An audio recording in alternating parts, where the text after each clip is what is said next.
नमस्कार, जय हिंद, वंदे मातरम। प्यारे बच्चों, यूपी लेखपाल एग्जाम 2026 में होना है और उसकी तैयारी आपको दिसंबर 2025 से शुरू कर देनी है। बहुत ही जल्द आपके एग्जाम की डेट आएगी और बहुत ही जल्दी आपका एग्जाम हो जाएगा।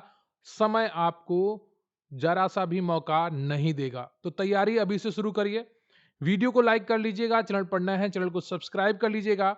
लेखपाल सीरीज का मॉक टेस्ट 2 लेकर आया हूं, जिसमें आपके सभी जीएस जीके के टॉपिक हैं, हिंदी टॉपिक है, डीआई छोड़कर सभी टॉपिक्स पर आधारित ये 100 एमसीक्यू होने वाले हैं। कमेंट करके बताइएगा कि आपके कुल कितने प्रश्न सही हुए। मुझे आपके कमेंट्स का इंतजार रहेगा। वीडियो में अंत तक जरूर बने रहिएगा। चाहे प्रश्न आपको कठिन लगे, चाहे प्रश्न आपको आसान लगे, पूरे 100 प्रश्नों को देखना आपकी जिम्मेदारी बन जाती है। रही बात पीडीएफ की, तो स्क्रीन पर दिख रहा है नंबर पर आप कांटेक्ट कर सकते हैं। वहां से आपको पीडीएफ मिल जाएंगी, लगभग 10,000 वन लाइनर आपके सभी टॉपिक के, नए सिलेबस पर आधारित, 3,000 एमसीक्यू और 30 मॉक टेस्ट। इतना सारा कंटेंट आपको मिलेगा बहुत ही मिनिमल फीस पर। तो चलिए शुरू करते हैं आज का ये बेहतरीन सेशन। पहला प्रश्न है आपका कि निम्नलिखित कथनों पर विचार करें। स्थायी बंदोबस्त परमानेंट सेटलमेंट 1793 में लॉर्ड कॉर्नवालिस द्वारा शुरू किया गया। इस व्यवस्था के तहत जमींदारों को भूमि का स्वामी माना गया और उन्हें राजस्व का 10/11 भाग कंपनी को देना था। तो इन कथनों के आधार पर आपको चार में से एक ऑप्शन चूज करना है। यहाँ पे जो सही ऑप्शन है आपका सी है। एक और दो दोनों सही हैं। स्थायी बंदोबस्त बंगाल, बिहार और उड़ीसा में लागू किया गया था। इसमें 10/11 भाग ईस्ट इंडिया कंपनी को और 1/11 भाग जमींदारों को अपने पास रखना होता था। अगला प्रश्न है आपका कि निम्नलिखित में से किस क्रांतिकारी संगठन की स्थापना लाला हरदयाल ने सैन फ्रांसिस्को में की थी। सही उत्तर है आपका बी ऑप्शन, गदर पार्टी। गदर पार्टी की स्थापना 1913 में अमेरिका के सैन फ्रांसिस्को में हुई थी। सोहन सिंह भकना इसके संस्थापक अध्यक्ष थे और लाला हरदयाल इसके प्रचारक महासचिव थे। अगला प्रश्न है आपका कि पुर्तगालियों ने भारत में अपनी पहली फैक्ट्री कहां स्थापित की थी।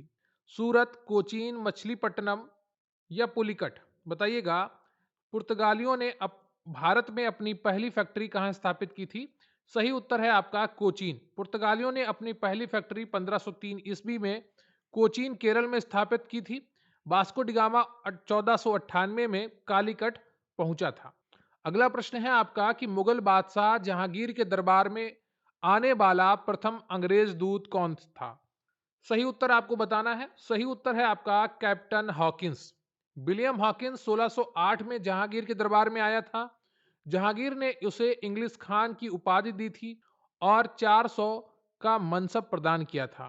अगला प्रश्न है आपका कि पंचायती राज व्यवस्था से संबंधित निम्नलिखित समितियों को कालानुक्रमिक क्रम में व्यवस्थित करिए, यानी कि जो जैसे आई हैं उनको काल क्रम में लगाना है। अशोक मेहता समिति, बलवंत राय मेहता समिति, एल एम सिंघवी समिति, जीवी के राव समिति। बताइएगा कौन सा ऑप्शन आपका सही हो जाता है। यहां पर सबसे पहले बलवंत राय मेहता समिति आती है, फिर अशोक मेहता समिति, फिर जीवी के राव समिति और फिर एल एम सिंघवी समिति।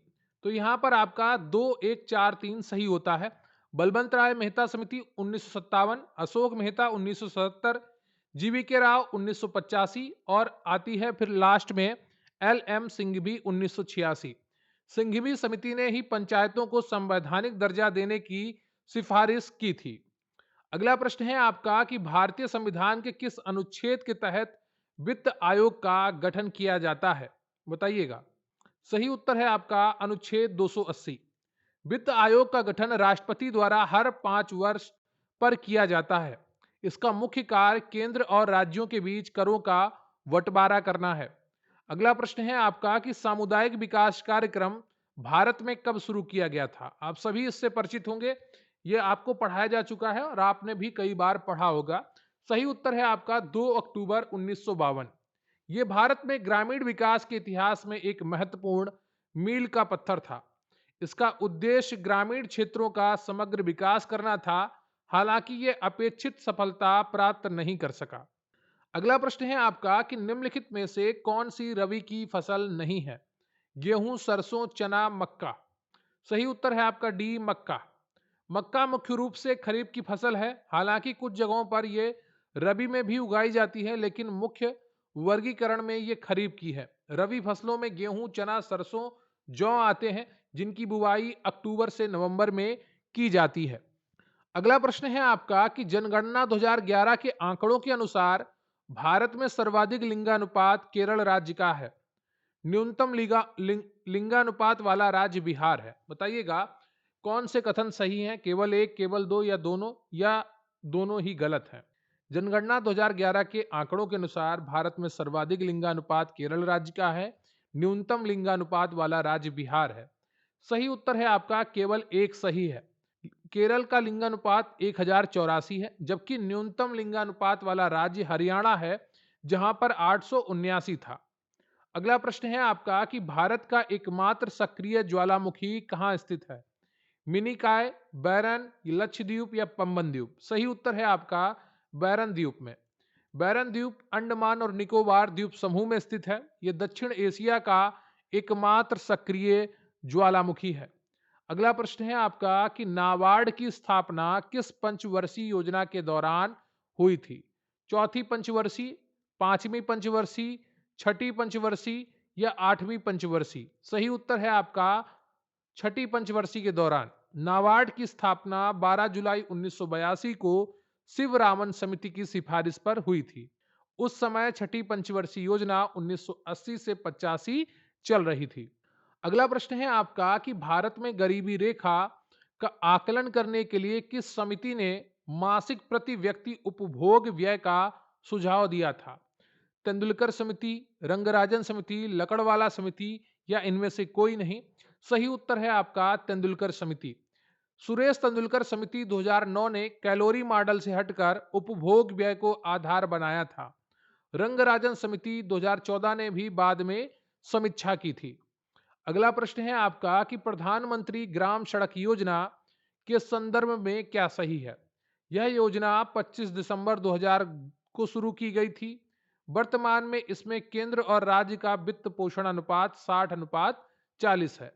केवल एक, केवल दो, एक और दो दोनों, ना तो एक और ना ही दो। सही उत्तर है आपका एक और दो दोनों। पीएमजीएसवाई 2000 में 100% केंद्र प्रायोजित योजना के रूप में शुरू की गई थी, लेकिन अब अनुपात 60:40 है। पहाड़ी और उत्तर पूर्वी राज्यों के लिए यह अनुपात आज भी 90:10 है।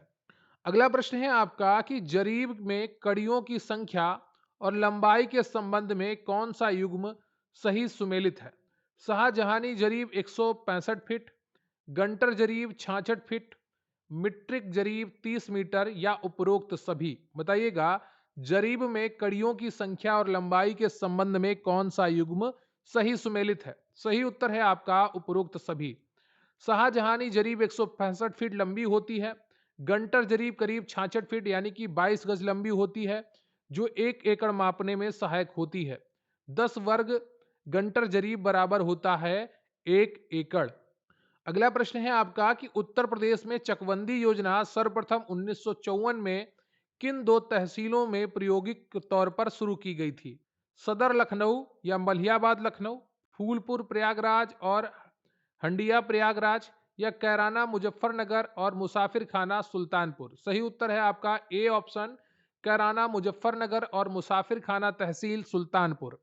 1954 में इन दोनों तहसीलों से शुरुआत हुई थी। 1958 में चकबंदी पूरे उत्तर प्रदेश में लागू कर दी गई थी। अगला प्रश्न है आपका कि दाखिल खारिज की रिपोर्ट तहसीलदार के न्यायालय में प्रस्तुत करने की समय सीमा सामान्यतः कितने दिन की होती है? 15, 35, 45 या 90? सही उत्तर है आपका 35 दिन। अविवादित मामलों में दाखिल खारिज की प्रक्रिया 35 दिनों के भीतर पूरी करने का प्रावधान होता है। दाखिल खारिज का अर्थ है राजस्व रिकॉर्ड में पुराने मालिक का नाम हटाकर नए मालिक का नाम दर्ज करना। अगला प्रश्न है आपका कि मिशन अमृत सरोवर के तहत प्रत्येक जिले में कम से कम कितने अमृत सरोवर बनाने का लक्ष्य रखा गया था? 50, 75, 100 या 25? सही उत्तर है आपका 75 सरोवर। आजादी के अमृत महोत्सव के उपलक्ष्य में प्रत्येक जिले में 75 अमृत सरोवर बनाने का लक्ष्य था। उत्तर प्रदेश भारत में अमृत सरोवरों के निर्माण में शीर्ष स्थान पर रहा है। अगला प्रश्न है आपका कि आनुवांशिकी का जनक, फादर ऑफ जेनेटिक्स किसे कहा जाता है? सही उत्तर है आपका ग्रेगर जान मेंडल को। मेंडल ने मटर के पौधों पर प्रयोग करके आनुवंशिकता के नियम दिए थे। डार्विन ने विकासवाद का सिद्धांत दिया था। अगला प्रश्न है आपका कि इसरो का आदित्य L1 मिशन किस खगोलीय पिंड के अध्ययन के लिए समर्पित है? सही उत्तर है आपका सी ऑप्शन, सूर्य। आदित्य L1 सूर्य का अध्ययन करने वाला भारत का पहला मिशन है। इसे लैग्रेंज पॉइंट 1L1 पर स्थापित किया गया है। अगला प्रश्न है आपका कि एलपीजी गैस सिलेंडर में रिसाव का पता लगाने के लिए कौन सा गंध युक्त पदार्थ मिलाया जाता है? मीथेन, एथिल मरकैप्टन, प्रोपेन या बेंजीन? बताइएगा। एलपीजी गैस सिलेंडर में रिसाव का पता लगाने के लिए कौन सा गंधयुक्त पदार्थ मिलाया जाता है? सही है आपका एथिल मरकैप्टन। एलपीजी प्रोपेन और ब्यूटेन गंधहीन होती हैं, इसलिए सुरक्षा के लिए सल्फर का यौगिक एथिल मरकैप्टन मिलाया जाता है। अगला प्रश्न है आपका कि इकोटोन के संदर्भ में सही परिभाषा क्या है? बताइएगा। इकोटोन के संदर्भ में सही परिभाषा क्या है? दो भिन्न पारिस्थितिकी तंत्रों के बीच का संक्रमण क्षेत्र यानी कि ट्रांजिशन जोन, समुद्र की सबसे गहरी परत, एक प्रकार का वायु प्रदूषण या रेगिस्तानी वनस्पति? सही उत्तर है आपका ए ऑप्शन, दो भिन्न पारिस्थितिकी तंत्रों के बीच का संक्रमण क्षेत्र। उदाहरण के तौर पर मैंग्रोव वन समुद्र और जमीन के बीच में ज्वार नदमुख, यहाँ जैव विविधता अक्सर दोनों तंत्रों से अधिक होती है। अगला प्रश्न है आपका कि राष्ट्रीय आपदा प्रबंधन प्राधिकरण का पदेन अध्यक्ष कौन होता है? सही उत्तर है आपका बी ऑप्शन, प्रधानमंत्री। एनडीएमए का गठन आपदा प्रबंधन अधिनियम 2005 के तहत किया गया। राज्य स्तर पर एसडीएमए का अध्यक्ष मुख्यमंत्री होते हैं। अगला प्रश्न है आपका कि प्रत्यक्ष शब्द में कौन सा समास है? तत्पुरुष समास, अव्ययीभाव समास, कर्मधारय या द्वंद्व समास? सही उत्तर है आपका बी ऑप्शन, अव्ययीभाव समास। प्रति क्या है? एक अवयव है, अच, आंखों के सामने।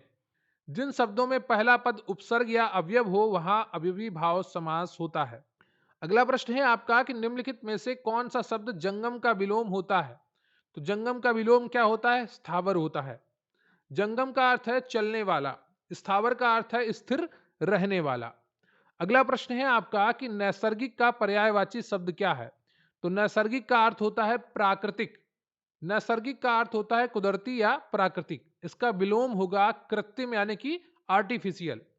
अगला प्रश्न है सिर आंखों पर बैठाना मुहावरे का सही अर्थ क्या है? बहुत आदर करना, सिर दर्द होना, घमंड करना या झगड़ा मोल लेना? सही उत्तर है आपका बहुत आदर करना। जब किसी का बहुत सम्मान या स्वागत किया जाता है तो इस मुहावरे का प्रयोग होता है। अगला प्रश्न है आपका कि शुद्ध बर्तनी वाला शब्द चुने। बहुत ही आसानी से आप इसका उत्तर कर पा रहे होंगे। पिछले मॉक टेस्ट में भी यह प्रश्न था, कई बार एग्जाम में पूछा गया है। सही उत्तर है आपका कवयित्री, सी ऑप्शन। कवि का स्त्रीलिंग कवयित्री होता है।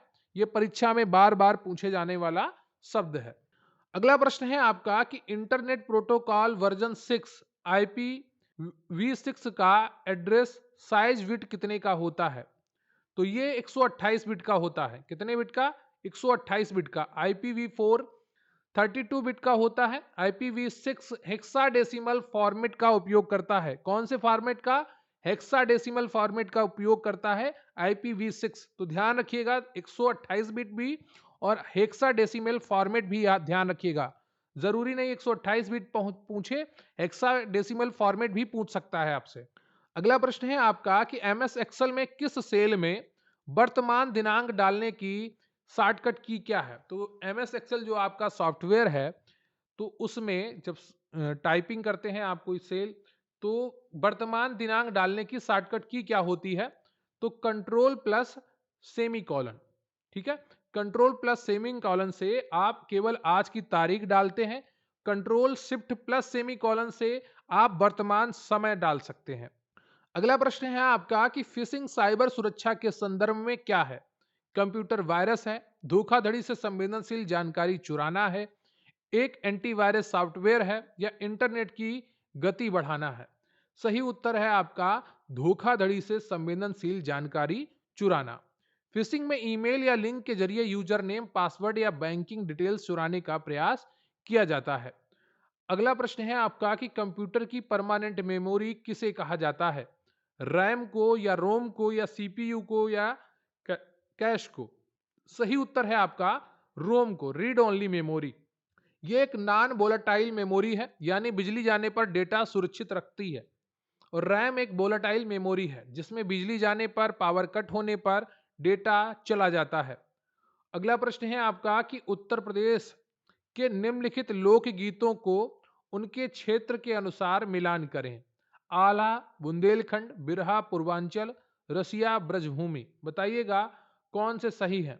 केवल एक दो सही है, केवल दो तीन सही है, केवल एक तीन सही है, या सभी सही है?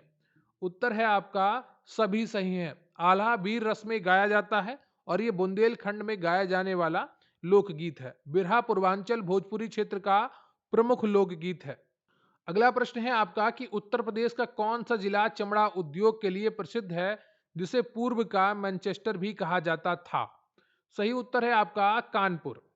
कानपुर को उत्तर भारत का मैनचेस्टर कहा जाता था। आगरा भी चमड़े के लिए प्रसिद्ध है, लेकिन मैनचेस्टर की उपमा कानपुर को दी गई थी। अगला प्रश्न है आपका कि उत्तर प्रदेश में किसान बही योजना किस वर्ष लागू की गई थी? 90, 92, 95 या 2000? सही उत्तर है आपका 1992 में। किसान बही एक प्रकार की पासबुक होती है जिसमें किसान की जोत का विवरण होता है। इसे 1992 में शुरू किया गया था। अगला प्रश्न है आपका कि सुरहा ताल पक्षी विहार उत्तर प्रदेश के किस जिले में स्थित है? बलिया, हरदोई, गोंडा, संत कबीर नगर। सही उत्तर है आपका बलिया। इसे अब लोकनायक जयप्रकाश नारायण पक्षी विहार के नाम से भी जाना जाता है। सांडी पक्षी विहार हरदोई में है।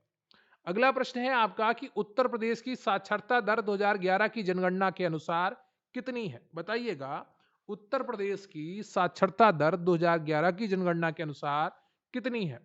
सही उत्तर है आपका यहाँ पर 67.7%। कई बार आपको कराया गया है। पुरुष साक्षरता दर लगभग 70.3% थी और महिला साक्षरता दर लगभग 57.2% थी। मतलब लगभग 10% का ऊपर नीचे का अंतर है, तो बीच में आपका 67.7 आ जाता है। अगला प्रश्न है आपका कि उत्तर प्रदेश में आम अनुसंधान एवं प्रशिक्षण केंद्र कहाँ स्थित है? तो ये आपका लखनऊ में स्थित है। लखनऊ का मलिहाबाद क्षेत्र दशहरी आम के लिए विश्व प्रसिद्ध है। सहारनपुर में भी आम उत्पादित होता है। अगला प्रश्न है आपका कि निम्नलिखित में से किस जनजाति की जनसंख्या उत्तर प्रदेश में सर्वाधिक है? बुक्सा, थारू, गोंड या जौनसारी? सही उत्तर है आपका गोंड। नवीनतम आंकड़ों में गोंड है आपकी सबसे ज्यादा और परंपरागत रूप से थारू है। थारू जनजाति तराई क्षेत्र में निवास करती है और दीपावली को शोक पर्व के रूप में मनाती है। अगला प्रश्न है आपका कि बुंदेलखंड एक्सप्रेसवे की कुल लंबाई लगभग कितनी है? 340, 296, 302 या 250? सही उत्तर है आपका 296। यह चित्रकूट से इटावा, आगरा लखनऊ एक्सप्रेसवे तक जाता है। यह 7 जिलों चित्रकूट, बांदा, महोबा, हमीरपुर, जालौन, औरैया, इटावा से होकर गुजरता है। अगला प्रश्न है आपका कि भारतेंदु नाट्य अकादमी कहाँ स्थित है? वाराणसी, लखनऊ, प्रयागराज या आगरा? सही उत्तर है आपका लखनऊ। इसकी स्थापना 1975 में हुई थी। यह हिंदी रंगमंच के लिए समर्पित प्रमुख संस्थान है। अब हम बढ़ेंगे अगले प्रश्न की तरफ। 1857 के विद्रोह के संदर्भ में इलाहाबाद प्रयागराज का नेतृत्व किसने किया था? लियाकत अली या विद्रोह को कर्नल नील ने दबाया था? केवल एक सत्य है, केवल दो सत्य हैं, एक और दो दोनों सत्य हैं, या दोनों गलत हैं? सही उत्तर है आपका एक और दो दोनों सत्य हैं। इलाहाबाद में विद्रोह का नेतृत्व मौलवी लियाकत अली ने किया था। इसे अंग्रेजी अधिकारी कर्नल नील ने क्रूरतापूर्वक दबाया था। अगला प्रश्न है आपका कि बंगाल विभाजन किस तिथि को प्रभावी हुआ था? सही उत्तर है आपका 16 अक्टूबर 1905 को। विभाजन की घोषणा 19 जुलाई को हुई थी, लेकिन प्रभावी 16 अक्टूबर से हुआ था। इस दिन को पूरे बंगाल में शोक दिवस के रूप में मनाया गया। अगला प्रश्न है आपका कि सर्वेंट ऑफ इंडिया सोसाइटी की स्थापना 1905 में किसने की थी? सही उत्तर है आपका गोपाल कृष्ण गोखले ने। गोखले महात्मा गांधी के राजनीतिक गुरु थे। इस संस्था का उद्देश्य भारत सेवा के लिए प्रचारक तैयार करना था। अगला प्रश्न है आपका कि जनगणना 2011 के अनुसार उत्तर प्रदेश के किस जिले में न्यूनतम महिला साक्षरता है? श्रावस्ती, बलरामपुर, बहराइच या रामपुर? सही उत्तर है आपका श्रावस्ती। श्रावस्ती की कुल साक्षरता और महिला साक्षरता दोनों प्रदेश में सबसे कम है। सर्वाधिक महिला साक्षरता कानपुर नगर में है। अगला प्रश्न है आपका कि निम्नलिखित में से कौन सी नदी पंचनद का हिस्सा नहीं है? रावी, चेनाब, झेलम, सिंधु? सही उत्तर है आपका सिंधु। पंचनद में झेलम, चेनाब, रावी, ब्यास और सतलज शामिल हैं। ये 5 नदियां मिलकर सिंधु में मिलती हैं, लेकिन सिंधु स्वयं पंचनद का हिस्सा नहीं मानी जाती है। अगला प्रश्न है आपका कि 1 हेक्टेयर में कितने एयर होते हैं? सही उत्तर है आपका 100 एयर। 1 हेक्टेयर बराबर 100 एयर बराबर 10,000 वर्ग मीटर। उत्तर प्रदेश में 1 हेक्टेयर बराबर 3.95 बीघा। पक्का बीघा के आधार पर अलग अलग हो सकता है, मानक लगभग 2.47 एकड़। अगला है आपका कि उत्तर प्रदेश में राजस्व न्यायालय की कुल संख्या कितने प्रकार की है? 10, 12, 16 या 8? सही उत्तर है आपका 16।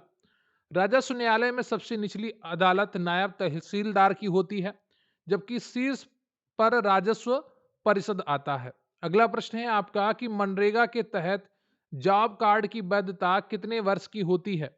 सही उत्तर है आपका 5 वर्ष। जॉब कार्ड 5 साल के लिए वैध होता है, उसके बाद इसका नवीनीकरण कराना होता है। मनरेगा एक्ट 2005 में पारित हुआ और 2006 में लागू हुआ था। बाद में इसका नाम भी बदला गया और वर्तमान में इस योजना को समाप्त कर दिया गया है और इसके स्थान पर बीवीजी रामजी योजना लाई गई है, जिसमें 125 दिनों के रोजगार की बात कही गई है। अगला प्रश्न है आपका कि खतौनी में कुल कितने खाने होते हैं नवीनतम नियमावली के अनुसार? तो इसमें 19 खाने होते हैं। 19 ऑप्शन नहीं है। पुराने नियमावली में 13 होते थे, 19 सही है। खसरे में 46 होते हैं। खतौनी 6 साल में एक बार तैयार की जाती है। अगला प्रश्न है आपका कि दीनदयाल उपाध्याय अंत्योदय योजना राष्ट्रीय ग्रामीण आजीविका मिशन का उद्देश्य क्या है? केवल सड़क निर्माण, ग्रामीण गरीब महिलाओं को स्वयं सहायता समूहों एसएचजी में संगठित करना, मुफ्त बिजली देना या स्कूल बनाना? सही उत्तर है आपका ग्रामीण गरीब महिलाओं को स्वयं सहायता समूहों में संगठित करना। यह योजना 2011 में शुरू की गई थी आजीविका मिशन के नाम से। इसका मुख्य लक्ष्य गरीबों को स्वरोजगार से सक्षम बनाना है। अगला प्रश्न है आपका कि उत्तर प्रदेश में कन्या सुमंगला योजना के तहत कुल कितनी धनराशि 6 चरणों में दी जाती है? सही उत्तर है आपका बी 25,000। पहले 15,000 दी जाती थी, अब 25,000 दी जाती है। अगला प्रश्न है आपका कि यथाशक्ति में कौन सा समास है? सही उत्तर है आपका सी ऑप्शन अवयवी भाव। यथा एक अवयव है, इसलिए यहां पर अवयवी भाव होगा। इसका जो विग्रह है वो है शक्ति के अनुसार। अगला प्रश्न है आपका निम्नलिखित में से अश्व का पर्यायवाची शब्द नहीं है? घोटक, है, कटक, बाजी? सही उत्तर है आपका कटक। कटक का अर्थ होता है सेना। घोटक, है, बाजी, तुरंग ये सभी घोड़े के पर्यायवाची होते हैं। अगला प्रश्न है आपका कि पेट में दाढ़ी होना मुहावरे का सही अर्थ क्या है? धूर्त प्राणी होना, छोटी उम्र में बहुत बुद्धिमान होना, पेट की बीमारी होना या भेद ना लगने देना? सही उत्तर है आपका छोटी उम्र में बहुत बुद्धिमान होना। अक्सर लोग इसे धूर्त समझते हैं, लेकिन इसका सही अर्थ होता है अल्पायु में चतुर ज्ञानवान होना। अगला प्रश्न है आपका कि रौद्र रस का स्थायी भाव क्या है? भय, उत्साह, क्रोध, विस्मय? सही उत्तर है आपका क्रोध। रौद्र रस का स्थायी भाव क्रोध है। वीर रस का उत्साह, भयानक रस का भय और अद्भुत रस का विस्मय। अगला प्रश्न है आपका कि शुद्ध वाक्य का चयन करें। अनेकों लोगों ने उसे देखा, अनेक लोगों ने उसे देखा, उससे अनेकों लोगों ने देखा, लोगों ने उसे अनेक देखा? तो सही उत्तर आपका बी ऑप्शन हो जाएगा, अनेक लोगों ने उसे देखा। अनेक स्वयं में बहुवचन है। अनेकों शब्द व्याकरण की दृष्टि से अशुद्ध है। अब बढ़ेंगे अगले सेक्शन की तरफ। कंप्यूटर में कैश मेमोरी किनके बीच कार्य करती है? सीपीयू और रैम के बीच, रैम और रोम के बीच, सीपीयू और हार्ड डिस्क के बीच, यूजर और मॉनिटर के बीच? सही उत्तर है आपका सीपीयू और रैम के बीच में कैश मेमोरी कार्य करती है। कैश मेमोरी एक बहुत तेज मेमोरी होती है जो बार बार उपयोग होने वाले डेटा को स्टोर करती है ताकि सीपीयू की गति बढ़ सके। अगला प्रश्न है आपका कि निम्नलिखित में से कौन सा एक ओपन सोर्स ऑपरेटिंग सिस्टम है? Windows 10, iOS, Linux, Mac OS. सही उत्तर है आपका सी, लाइनक्स। लाइनक्स मुफ्त और ओपन सोर्स है जिसे कोई भी संशोधित कर सकता है। विंडोज और आईओएस प्रोप्राइटरी स्वामित्व वाले सॉफ्टवेयर है। अगला प्रश्न है आपका कि कजली महोत्सव उत्तर प्रदेश के किस जिले में मनाया जाता है? सही उत्तर कौन सा जिला होगा? महोबा। कजली महोत्सव महोबा बुंदेलखंड में मनाया जाता है। कजली कजरी लोकगीत मिर्जापुर का है, लेकिन कजली महोत्सव महोबा का है। इसमें अंतर ध्यान रखिएगा, जो कजरी लोकगीत है वो मिर्जापुर का है और कजली महोत्सव है वो महोबा का है। अगला प्रश्न है आपका कि उत्तर प्रदेश में किसान मित्र योजना की शुरुआत कब हुई थी? सही उत्तर है आपका 18 जून 2001 को। इसका उद्देश्य किसानों को कृषि संबंधी जानकारी उपलब्ध कराना था। इसके तहत पंचायत स्तर पर किसान मित्र नियुक्त किए गए थे। अगला प्रश्न है आपका कि भारतीय संविधान की 10वीं अनुसूची किससे संबंधित है? सही उत्तर है आपका दल बदल कानून। 52 में संविधान संशोधन 1985 द्वारा जोड़ा गया था। जब इंदिरा गांधी की मृत्यु हुई और राजीव गांधी प्रधानमंत्री बने, तो राजीव गांधी जी को लगा कि कोई ऐसा कानून होना चाहिए जो दल बदल को थोड़ा कठिन बनाए और रोके, ताकि सरकार उनकी ना गिराई जा सके। तो ऐसी स्थिति में दल बदल कानून लेके आया गया और ये 52वें संविधान संशोधन 1985 द्वारा जोड़ा गया। अगला प्रश्न है आपका कि सत्यमेव जयते शब्द किस उपनिषद में लिया गया है? सही उत्तर है आपका मुंडकोपनिषद से। यह भारत का राष्ट्रीय आदर्श वाक्य है। अगला प्रश्न है आपका कि भू कृषि का रिकॉर्ड अधिकार अभिलेख किसे कहा जाता है? गिरदावरी को, जमाबंदी को, खतौनी को या पंचनामा को? सही उत्तर है आपका खतौनी अधिकार अभिलेख। यूपी के संदर्भ में खतौनी को ही किसान की जमीन का मुख्य अधिकार अभिलेख माना जाता है। गिरदावरी फसल सर्वेक्षण की प्रक्रिया है। अगला प्रश्न है आपका कि मानव शरीर की सबसे बड़ी ग्रंथि कौन सी है? अग्नाशय है, यकृत है, थायराइड है या पीयूष ग्रंथि है? सही उत्तर है आपका यकृत। लीवर जो होती है मानव शरीर की सबसे बड़ी ग्रंथि होती है। यकृत सबसे बड़ी ग्रंथि है जो पित्त का निर्माण करती है। सबसे छोटी ग्रंथि पीयूष ग्रंथि होती है। अगला प्रश्न है आपका कि उत्तर प्रदेश में कांच की चूड़ियां कौन से शहर में है? तो कौन सा शहर कांच की चूड़ियों के लिए प्रसिद्ध है, ये प्रश्न है आपका। और सही उत्तर है आपका फिरोजाबाद। फिरोजाबाद को सुहाग नगरी भी कहा जाता है। अलीगढ़ तालों के लिए प्रसिद्ध है। अगला प्रश्न है आपका कि मुद्रास्फीति के दौरान क्या होता है? वस्तुओं की कीमतें घटती हैं, मुद्रा का मूल्य बढ़ता है, मुद्रा का मूल्य घटता है और कीमतें बढ़ती हैं। इनमें से कोई नहीं। सही उत्तर है आपका मुद्रा का मूल्य घटता है और कीमतें बढ़ती हैं। यानी कि मुद्रा ने अपनी परचेजिंग जो पावर है, उसकी परचेजिंग खरीदने की जो शक्ति है वो कम कर दी है, वो खो दी है। महंगाई में पैसे की क्रय शक्ति कम हो जाती है, परचेजिंग पावर। अगला प्रश्न है आपका कि अर्वाचीन शब्द का विलोम क्या होगा? नवीन, प्राचीन, आधुनिक या सनातन? सही उत्तर है आपका प्राचीन। अर्वाचीन का अर्थ होता है नया या आधुनिक और विलोम इसका प्राचीन हो जाएगा। अगला प्रश्न है आपका 1 किलोबाइट किसके बराबर होता है? तो 1024 बाइट्स के बराबर होता है। कंप्यूटर बाइनरी सिस्टम पर काम करता है, इसलिए 2 की घात 10 इंटू 2 की पावर 10 है ना। तो 10 की तो ये 1024 हो जाता है। 2 की पावर 10 1024। अगला प्रश्न है आपका कि दुधवा नेशनल पार्क उत्तर प्रदेश के किस जिले में स्थित है? बताइएगा। सही उत्तर है आपका लखीमपुर खीरी। ये यूपी का एकमात्र राष्ट्रीय उद्यान है। यह बाघों और बारहसिंगा के लिए प्रसिद्ध है। अगला प्रश्न है आपका कि संविधान के किस भाग को भारत का मैग्ना कार्टा कहा जाता है? आप सभी को पता है, भाग 3 मूल अधिकार, अनुच्छेद 12 से 35 तक वर्णित है।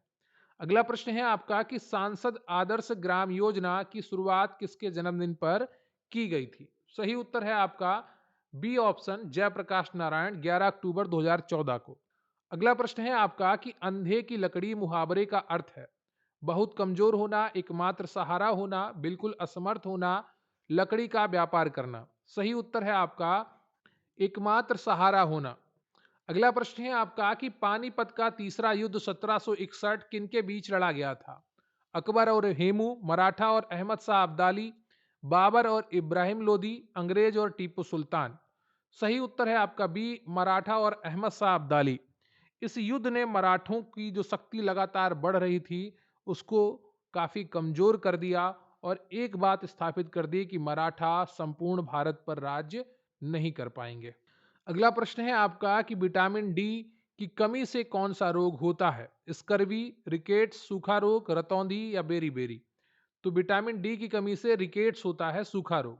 यह हड्डियों को कमजोर कर देता है। सूर्य का प्रकाश इसका सबसे अच्छा स्रोत होता है। अगला प्रश्न है आपका कि उत्तर प्रदेश में नवाबों का शहर किसे कहा जाता है? बहुत ही आसान प्रश्न है, आप सभी जानते हैं, लखनऊ को कहा जाता है। अगला प्रश्न है आपका कि राज्य के नीति निर्देशक तत्व किस देश के संविधान से लिए गए हैं? अमेरिका, आयरलैंड, ब्रिटेन या रूस? सही उत्तर है आपका बी, आयरलैंड से। यह संविधान का भाग 4 अनुच्छेद 36 से 51 तक में वर्णित है। कमेंट करके बताइएगा कि नीति निर्देशक तत्व का कौन सा अनुच्छेद देश में समान नागरिक संहिता की बात करता है। मुझे आपके कमेंट्स का इंतजार रहेगा। कौन सा अनुच्छेद देश में समान नागरिक संहिता लागू करवाने की बात करता है? अगला प्रश्न है आपका कि लेखपाल के कार्यों का वर्णन किस लैंड रिकॉर्ड मैनुअल में के पारा में होता है? पैरा 25, पैरा 55, पैरा 10 या 100? सही उत्तर है आपका para 25। UP land record manual के पैरा 25 में लेखपाल के कर्तव्यों का वर्णन है। अगला प्रश्न है आपका कि भारत में हरित क्रांति का सर्वाधिक प्रभाव किस फसल पर पड़ा? तो ये गेहूं पर पड़ा है, व्हीट। अगला प्रश्न है आपका कि कमल का पर्यायवाची शब्द क्या है? जलद है, जलज है, पायोद है या बारिद है? सही उत्तर है आपका जलज। जलज जल में जन्म लेने वाला कमल। जलद, पायोद, बारिद ये जल देने वाला है, बादल। जहां दा आ जाए वो देने वाला और जहां जा आ जाए वो जन्म लेने वाला। वेबसाइट के पहले पेज को क्या कहा जाता है? Index page, home page, master page या बुकमार्क? तो कोई वेबसाइट बनती है तो होम पेज कहते हैं उसको। अगला प्रश्न है आपका कि उत्तर प्रदेश में विधान परिषद के सदस्यों की संख्या कितनी है? 100। यूपी विधानसभा में एमएलए सीट है 403 और विधान परिषद सीटें हैं एमएलसी सीट 100। अगला प्रश्न है आपका कि भारत में जीएसटी वस्तु एवं सेवा कर किस प्रकार का कर है? प्रत्यक्ष कर है या अप्रत्यक्ष कर है? तो ये एक प्रकार का अप्रत्यक्ष कर है, इनडायरेक्ट टैक्स है। जीएसटी एक व्यापक बहुस्तरीय गंतव्य आधारित अप्रत्यक्ष कर है। अगला प्रश्न है आपका कि चौरी चौरा की घटना के बाद 1922 में जो हुई थी, गांधी जी ने कौन सा आंदोलन वापस ले लिया था?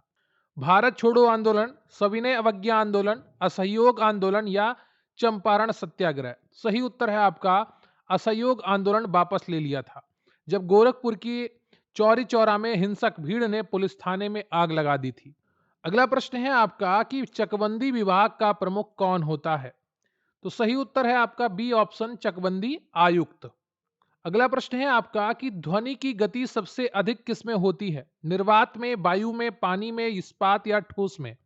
सही उत्तर है आपका इस्पात या ठोस में। ध्वनि के को माध्यम की आवश्यकता होती है। निर्वात में ध्वनि गमन नहीं कर सकती। ठोस में गति सर्वाधिक होती है। अगला प्रश्न है आपका कि महाकवि में कौन सा समास है? कर्मधारय समास, बहुब्रीहि समास, द्विगु समास या द्वंद्व समास? सही उत्तर है आपका कर्मधारय समास। विशेषण और विशेष का संबंध बन रहा है। महान है जो कवि, महाकवि में कर्मधारय समास होगा। अगला प्रश्न है आपका कि उत्तर प्रदेश में अटाला मस्जिद कहाँ स्थित है? लखनऊ, जौनपुर, फतेहपुर सीकरी, आगरा? सही उत्तर है आपका जौनपुर।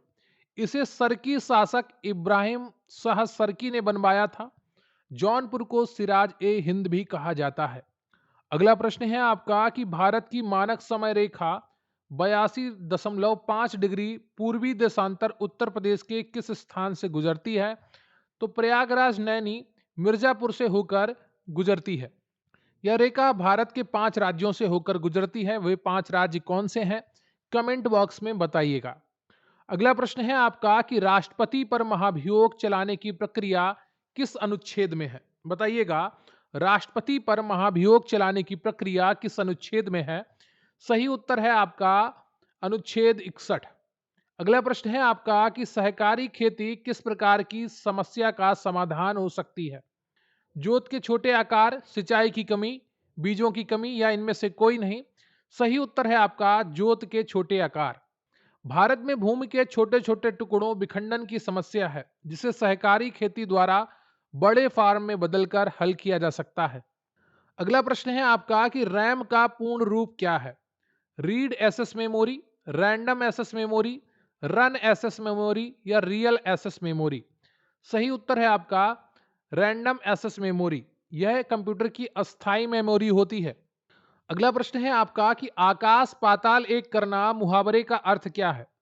अत्यधिक परिश्रम करना। बी ऑप्शन आपका यहां पर सही हो जाएगा। अगला प्रश्न है आपका कि आर्य समाज की स्थापना 1875 में किसने की थी? सही उत्तर है आपका दयानंद सरस्वती ने। उन्होंने वेदों की ओर लौटो, गो बैक टू वेदास का नारा दिया था। उनकी प्रसिद्ध पुस्तक है सत्यार्थ प्रकाश। तो यहां पर आपने सिर्फ एक प्रश्न नहीं किया, 4 प्रश्न किए हैं। आर्य समाज की स्थापना कब हुई? 1875 में। आर्य समाज की स्थापना किसने की? दयानंद सरस्वती ने। उन्होंने कौन सा नारा दिया था? वेदों की ओर लौटो। और उनकी प्रसिद्ध पुस्तक कौन सी है? सत्यार्थ प्रकाश। तो आप जब ये 100 एमसीक्यू कर रहे होते हैं, तो सिर्फ आप 100 एमसीक्यू नहीं कर रहे होते हैं। जब आप इसके डिटेल के साथ कर रहे होते हैं, तो तकरीबन 200 से 250 एमसीक्यू आप कर रहे होते हैं। अगला प्रश्न है आपका कि उत्तर प्रदेश के किस जिले को पीतल नगरी के नाम से जाना जाता है? मुरादाबाद, वाराणसी, कानपुर, बरेली। सही उत्तर है आपका ए मुरादाबाद। मुरादाबाद पीतल के हस्तशिल्प के लिए विश्व प्रसिद्ध है और निर्यात का बड़ा केंद्र है। अगला प्रश्न है आपका कि बिजली के बल्ब का फिलामेंट किस धातु का बना होता है? सही उत्तर है आपका टंगस्टन। टंगस्टन का गलनांक बहुत उच्च होता है, लगभग 3422 डिग्री सेल्सियस।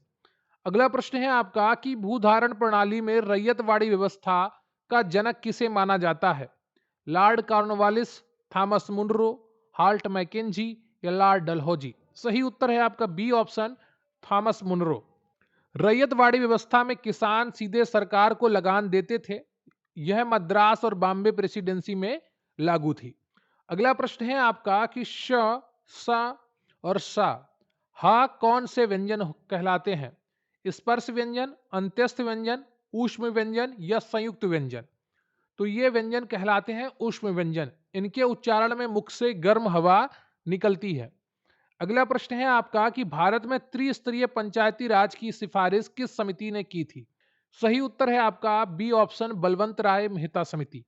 1957 में की थी। ग्राम स्तर, ब्लॉक स्तर और जिला स्तर की। अशोक मेहता ने द्विस्तरीय सिफारिश की थी। अगला प्रश्न है आपका कि अंतरराष्ट्रीय योग दिवस कब मनाया जाता है? सही उत्तर है आपका बी ऑप्शन, 21 जून। संयुक्त राष्ट्र ने 2014 में इसे मान्यता दी थी। पहला योग दिवस 2015 में मनाया गया। 21 जून उत्तरी गोलार्ध का सबसे लंबा दिन भी था। अगला प्रश्न है आपका कि भारत का नेपोलियन किसे कहा जाता है? तो इन्हें समुद्रगुप्त को कहा जाता था। इतिहासकार बी.ए. स्मिथ ने उनके विजयों के कारण उन्हें ये उपाधि दी थी। प्रयाग प्रशस्ति हरिशेन द्वारा रचित है। उनमें उनकी विजयों का वर्णन है। किसकी विजयों का? समुद्रगुप्त की। तो ये रहे आपके महत्वपूर्ण 100 एमसीक्यू जो आपने अभी देखे, समझे और किए। वीडियो को लाइक कर लीजिएगा, चैनल पर नए हैं चैनल को सब्सक्राइब कर लीजिएगा। अपने दोस्तों के साथ भी वीडियो को शेयर करिएगा और कमेंट करके बताइएगा कि इन 100 प्रश्नों में से आपको कितने प्रश्न आते थे, ये 100 प्रश्न आपको कैसे लगे और क्या आपको मेरे द्वारा लाई जा रही क्लासेस पसंद आ रही हैं? कमेंट में ज़रूर बताइएगा।